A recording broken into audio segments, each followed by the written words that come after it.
Bueno, familia, ¿qué tal? ¿Cómo lo lleváis? Después de este tiempo trabajando, actividades y lecturas sobre la Edad Moderna, pues hoy toca, a través de este vídeo, que os explique un poquito cuáles son las características generales de este periodo histórico, que ya pues nos hace dar un paso más en la historia y dejar atrás lo que fue la Edad Media, de la cual ya hemos hablado largo y tendido. Así que vamos a empezar viendo un poquito el contexto histórico en Europa.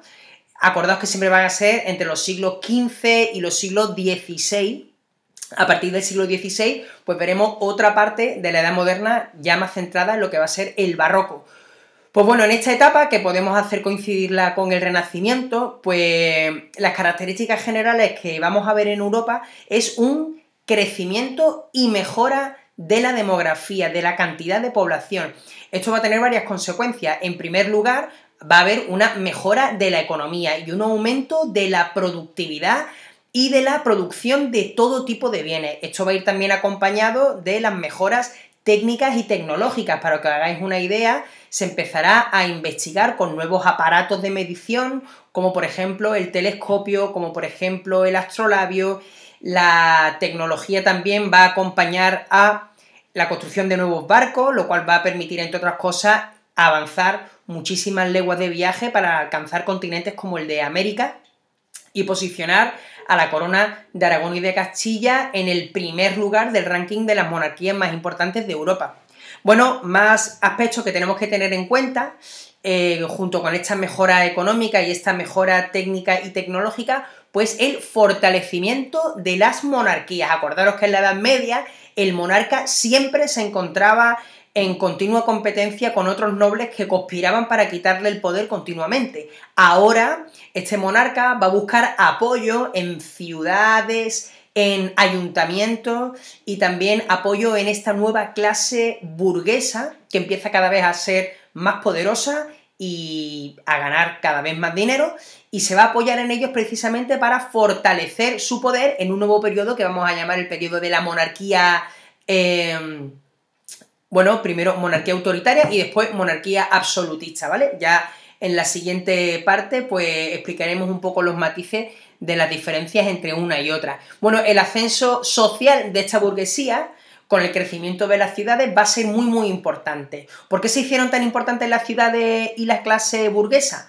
Pues mirad, estos comerciantes empezaron a acumular grandes riquezas, lo cual hacía que invirtieran en más materiales, que invirtieran en mayores empresas para poder seguir acaudalando más y más beneficios. Por lo tanto, estamos ante el nacimiento de lo que se llama el capitalismo comercial. O sea, tanto tienes, tanto vales, cuanto más tengo, más puedo invertir y más me puedo enriquecer. Esto va a provocar que en algunos núcleos europeos, ciudades en Italia y también en el norte de Europa, pues estas ciudades van a experimentar un crecimiento muy fuerte y esta masa burguesa pues se va a ver beneficiado por ella. La riqueza de la nobleza y de esta burguesía se va a basar en la acumulación de tierras y de propiedades, ¿vale? Por lo tanto, limita mucho el dinamismo y el crecimiento económico, ya que la mayoría dependían de los recursos que eran capaces de explotar. Por eso, países como Portugal, países como, o monarquías como Castilla y Aragón, que consiguen ampliar su territorio, pues van a conseguir más beneficio. Acordaos que este sistema económico lo llamamos el mercantilismo. El lugar de donde se desarrolla esta actividad, pues serán las ciudades, que van a vivir su edad de oro. En el ámbito cultural vamos a ver el periodo del humanismo, o sea, como vemos en este gráfico de aquí, el hombre se convierte en el centro de todo, pero cuidado, no olvidamos nunca a Dios. Es Dios el que dota al hombre de razón y el que dota al hombre de libertad según las creencias de la época. Aunque el hombre se coloque en el centro de todo, en el centro de la filosofía, en el centro de las creencias, en el centro del arte, nunca se olvida que la institución religiosa sigue siendo muy importante en la época. Se pone al hombre como centro del mundo y esta idea pues va a hacer que el hombre desarrolle él mismo con sus propias manos toda esta tecnología, toda esta ciencia, empieza a desarrollar el método científico de ensayo-error, de comprobación empírica. y pues entre otras cosas va a aportarnos nuevos avances, como por ejemplo el avance de la imprenta, que va a conseguir que se difundan todo tipo de ideas, ya sean políticas, científicas o filosóficas o literarias, muchísimo más rápido. El cuerpo humano además se va a convertir en referencia para el arte, en sus proporciones, en la forma de su cuerpo, en la altura y las mediciones de su organismo. Pues estas mediciones se van a tomar como referencia para construir arquitecturas, para hacer pinturas y para hacer esculturas. Y, muy importante, se valora cada vez más la educación como principal para aprender y para el progreso de un país. Bueno, ¿en qué consistió la reforma protestante? Pues mira, en el ámbito religioso vamos a ver una fractura de la Iglesia, ¿vale? La Iglesia había entrado en decadencia, como ya hemos visto en la película de Lutero, y la gente que participaba de las actividades religiosas y el clero, pues empezaron a ostentar un lujo y unas costumbres no muy éticas y no muy morales. Esto va a ser denunciado en muchísimas ocasiones. Además también empezaron a mercadear, a ganar dinero con la compra y venta de cargos eclesiásticos y también con la compra y venta de lo que se llamaron las indulgencias. Las indulgencias es que tú tenías que pagar un dinero para que la Iglesia te concediera el perdón eterno. O sea, cuanto más pagues a la Iglesia, pues más derechos vas a tener de poder ir al cielo o ir al infierno. Esto, pues claramente era algo ridículo y, entre otras instituciones, pues Martín Lutero, que era un teólogo alemán, va a clavar en la puerta de la iglesia del castillo de Wittenberg un papel con 95 denuncias en contra de las prácticas de la iglesia, ¿vale? Él va a proponer un cambio, va a defender que la salvación eterna depende de la fe y no tanto del pago de estas indulgencias, y que la Biblia, por ejemplo, debe de ser traducida a todos los idiomas para que todos los creyentes puedan leerla, disfrutarla y enterarse de cuál era el texto sagrado en el que se basaba su religión. Además va a proponer otros cambios, como por ejemplo que los clérigos y los sacerdotes se puedan casar, o también, por ejemplo, que esa gran cantidad de sacramentos que la Iglesia defendía, pues al final quedarían solo reducidos a 2. Todos los demás sacramentos para él no tendrían valor. Provocará una fuerte crisis en toda Europa.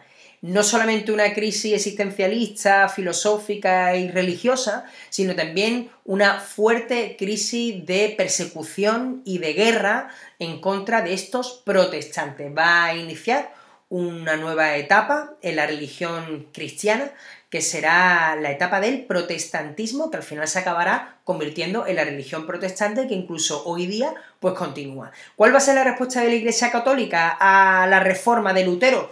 Pues, como su propio nombre indica, una contrarreforma. Una contrarreforma en la que la Iglesia Católica pues va a condenar todos los malos hábitos y los malos usos de los cargos que hacen estos eclesiásticos, estos clérigos, y también donde van a posicionarse de manera totalmente intolerante ante los protestantes. Comenzará entonces la persecución de todo aquel que no esté a favor del dogma y la doctrina de la Iglesia Católica. La persecución de esto, pues se va a encargar de ello el Tribunal de la Santa Inquisición, y a todo el que pillara siendo un hereje en contra de las ideas de la Iglesia, pues era juzgado con penas muy crueles de tortura y de muerte, en los que se llamaron los autos de fe.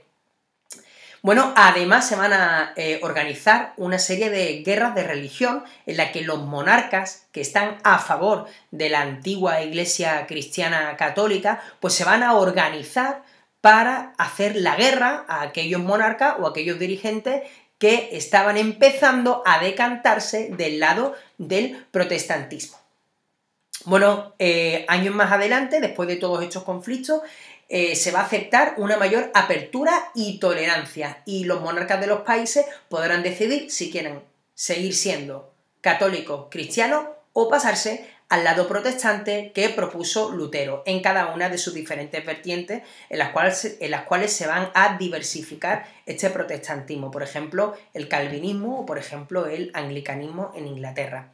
Bueno, en nuestro territorio pues tenemos la nueva monarquía hispánica representada por los Reyes Católicos.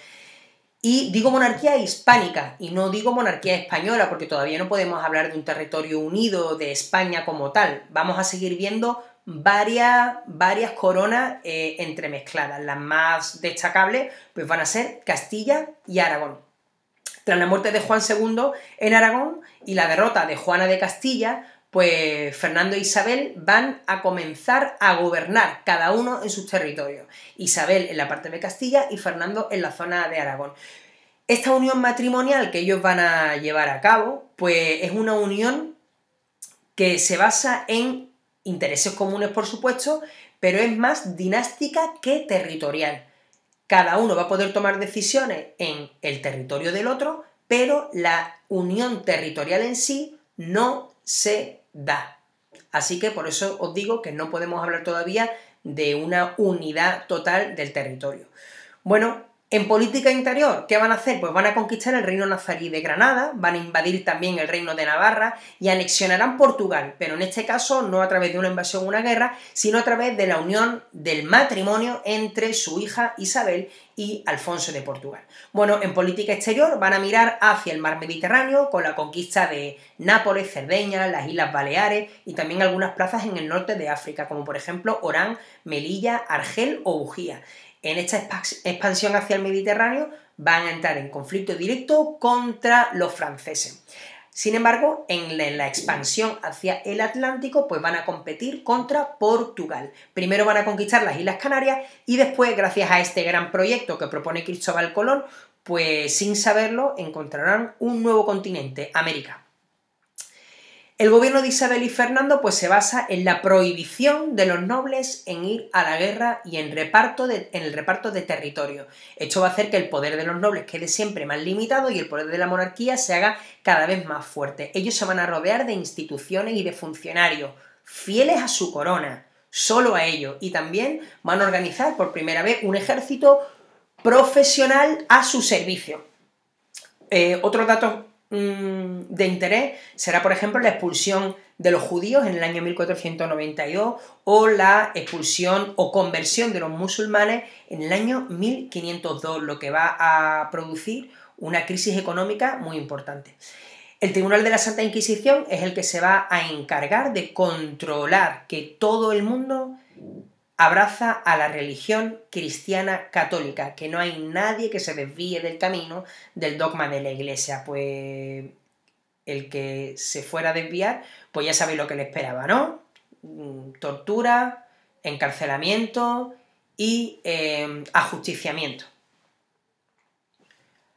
Finalmente, pues a partir de los Reyes Católicos, ellos van a tener una gran variedad de hijos, de descendencia, sobre todo hijas, pero Juana I será la que va a comenzar con el camino de la dinastía de los Austrias. Ella se va a casar con Felipe I y a partir de esta unión pues vamos a ver cómo se van a suceder una serie de reyes en España que van a provenir de la dinastía de los Austrias, una dinastía, la dinastía Habsburgo, que proviene de la zona central de Europa, de la zona de Austria, Alemania y Hungría. Este es el primer periodo de los monarcas de la Edad Moderna, un periodo en el que vamos a separar entre Austrias mayores y Austrias menores. Pero bueno, esta historia la dejamos para más adelante, por hoy ya hemos terminado, así que dentro de poquito pues ya tendréis noticias mías y recordad que seguimos con nuestra teleformación. Así que nada, hasta luego.